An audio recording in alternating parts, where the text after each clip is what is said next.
You are born in 1347 in a small village in southern France. Your father is a tanner. Your mother sells bread at the market every Thursday. You have 2 older brothers, a younger sister, and a home that smells like wood smoke and an animal hide. It's not a comfortable life, but it's yours. It starts with a patch, a small, pale patch of skin on your left forearm, just below the elbow. You notice it one morning while washing in the river. It doesn't hurt. It doesn't itch. You press your fingernail into it, hard, and you feel, nothing. No sensation at all. You shrug it off. You're 13. You have chores to do, wood to chop, a father to keep up with. A numb spot on your arm is the least of your concerns. But weeks later, another patch appears. This one on your shin, then one near your ear. Your mother notices first. She doesn't say anything, but you catch her staring at you across the table one evening, and the look on her face isn't anger or concern. It's grief, like she's already mourning someone who's still sitting right in front of her. Your father takes you to the village priest within the week. The priest examines your arm, your leg, your face. He pricks the pale skin with a needle. You don't flinch because you can't feel it. He pulls back slowly,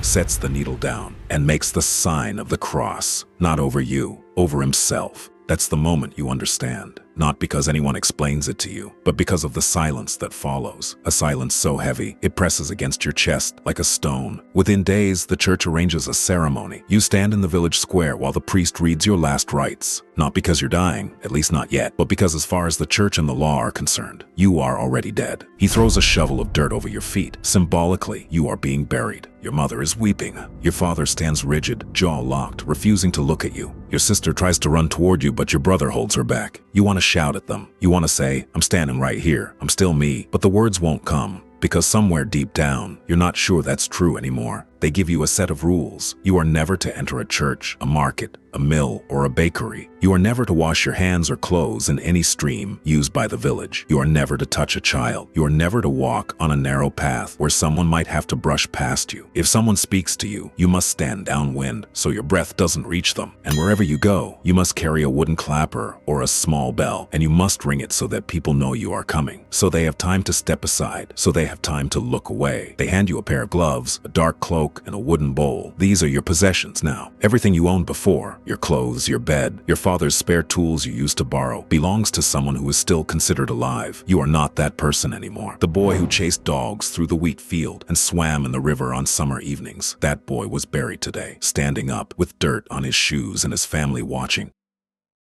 You are 15 now. You live in a Lazar house, a leper colony, about 2 miles from the village you grew up in. Close enough to see the church steeple from the hill on a clear morning. Far enough that no one from your old life will accidentally cross your path. There are 19 of you here, men and women, a few children. The youngest is 8. She arrived a month ago, still asking when her mother would come to take her home. No one answers her anymore. The colony is a cluster of low stone huts surrounded by a ditch. You eat what the church provides: bread, salted fish, watered ale, and whatever you can grow in a small garden out back. The food is never enough, but hunger becomes background noise after a while. What doesn't become background noise is the isolation, the slow, grinding loneliness that eats at you more than any disease ever could. Because leprosy is patient. It takes its time. It numbs your hands, your feet, your face, piece by piece, year by year. But loneliness works faster. Loneliness hollows you out from the inside within months. Those who arrived recently still have most of their features. They talk about returning, about miracles, about saints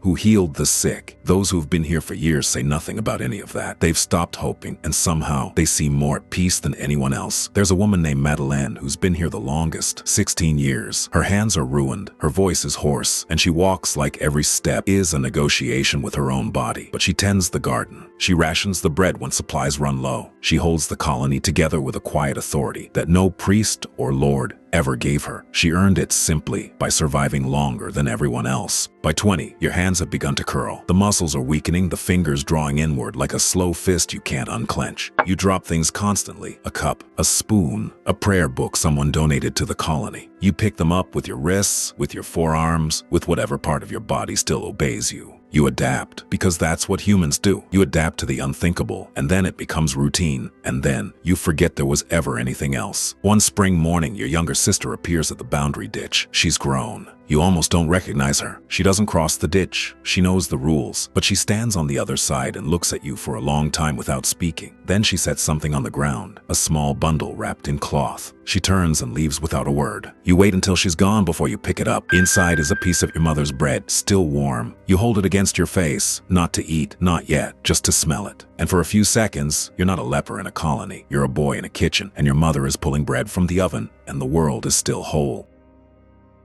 You never see your sister again. You hear through a passing friar months later that she married a miller from the next village. You're glad. You repeat that to yourself several times, trying to make it feel true. You are glad. Years pass. You're 30 now, and you've outlived 7 of the original 19. Some died of the disease itself, infections that crept into wounds they couldn't feel, fevers that burned through weakened bodies in days.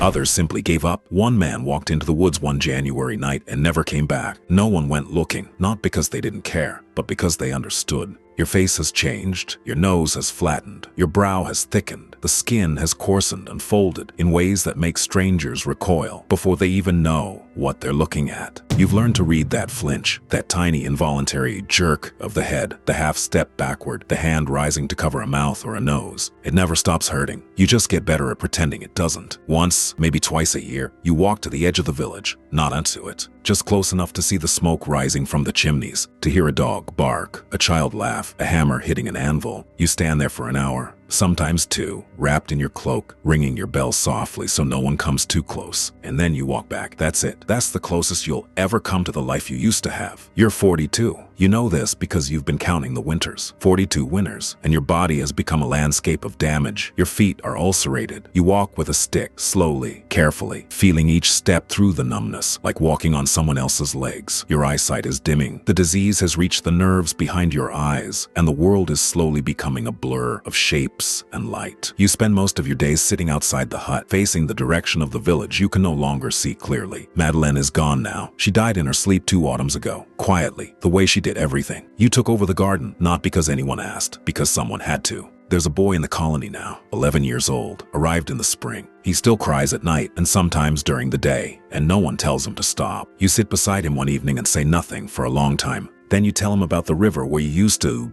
wash as a child, about the dog that barked at night, about the girl at the well. You don't tell him it gets easier, because it doesn't, but you tell him he's not alone. And for a moment, his crying slows, and he leans, just barely, against your shoulder. It's the first time another person has touched you willingly in almost 30 years. You don't move, you barely breathe. You just sit there, letting the weight of his small body rest against yours, and something inside your chest cracks open in a way that has nothing to do with disease. You die in winter, quietly, in your sleep.